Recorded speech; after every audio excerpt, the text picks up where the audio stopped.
Hey, Tim, did you hear that Tom DeLay is going to be on Dancing with the Stars? Yeah. You know what of his first songs will be? What? He'll dance to Whip It. Stop. Hammer time. Oh, how about, will he do the Legal Limbo? Texas two-step. Oh, gosh, I don't have any more.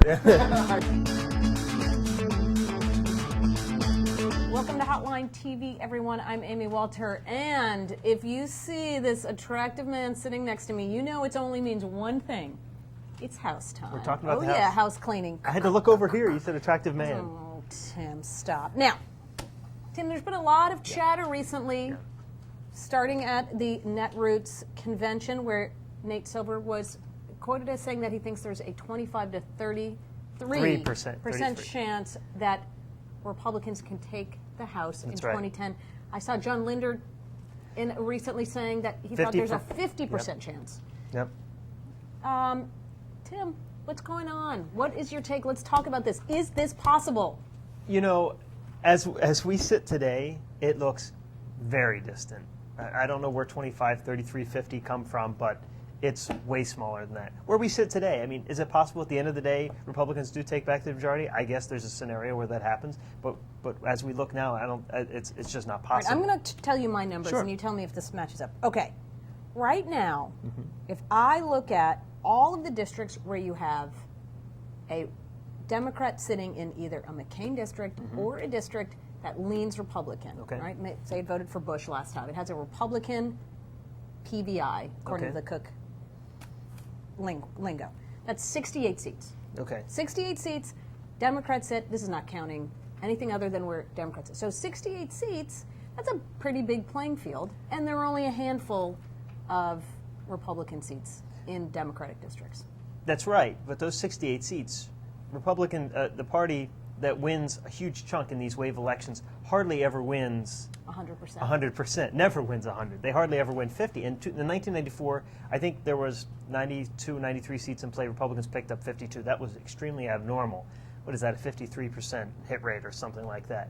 Even if Republicans pick up all those pick up 50% of those 68 seats, they're still short. They're still short, but closer. But closer, sure. I mean, this could be a big year, but to get to 40 seats, this isn't an indictment on how badly Republicans have prepared for this wave. It's just how it's just a topic of just how hard it is to get to 40 seats in an environment like this. I mean, even Republicans, they want to put 80 seats in play.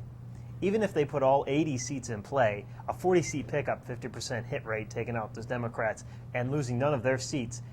That's extremely hard to do. And the other thing that I think is important to remember about 1994 was that 40% of the seats that Republicans picked up that year were open seats. Right? So they beat 34 incumbents. That's impressive. Absolutely. But they got the rest of their gains from open seats. This year, we certainly are not going to get to 40 open seats. We'll be lucky to get to maybe 15 Democratic open seats. And the only ones that I see that are even competitive, Charlie Melanson. That's right. Which will go away anyway in redistricting. That's right. Sestak in Pennsylvania, and Hodes in New Hampshire. And with Sestak and Hodes, even those aren't gimmies. They're marginal. But they're marginal. But they're not like the open seats we saw in 1994 that down flipped in like Arkansas the southern Texas. districts that were just automatic gimmies. If anyone has gimmies, Republicans have that gimme sort of, as close as they get in Charlie Melanson's district. But Democrats have three. Not gimmies. Delaware, if Mike Castle decides to run, Jim Gerlach's seat in Pennsylvania, and Mark Kirk's seat. Republicans, other than outside of Melanson, don't have anybody on that scale where they can look at any seats right now where they look at and say, hey, those seats are pretty good chance of pickups outside of Melanson. Plus Democrats have the cow seat. They have which we always forget. Unless he decides to switch parties. Now he says he's going to support health care. Even then, he might not. Even then, he might not make it. That's right. All right. So then, Tim. Yes. Are you willing to put a percentage? Not willing. Chance. I would say if Nate Silver says 25, I will say lower than 5%. All right. Look at that, Tim Sahd. As we sit now, things definitely could change. Yeah. We're just talking about. But as we sit now, what do you think?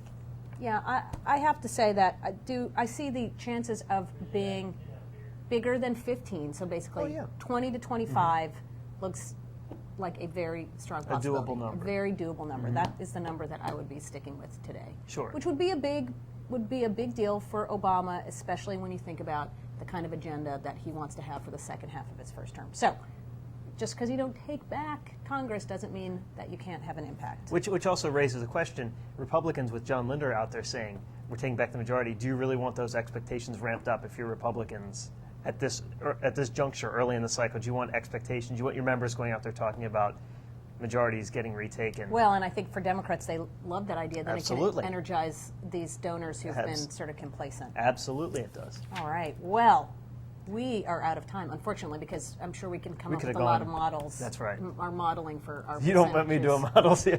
I don't Numbers know how aren't to very do, good. I don't know how to do Excel Neither do yet. I. All right. But until next time, I'm Amy Walter. And I'm Tim Sahd. Thanks for watching Hotline TV. Woo.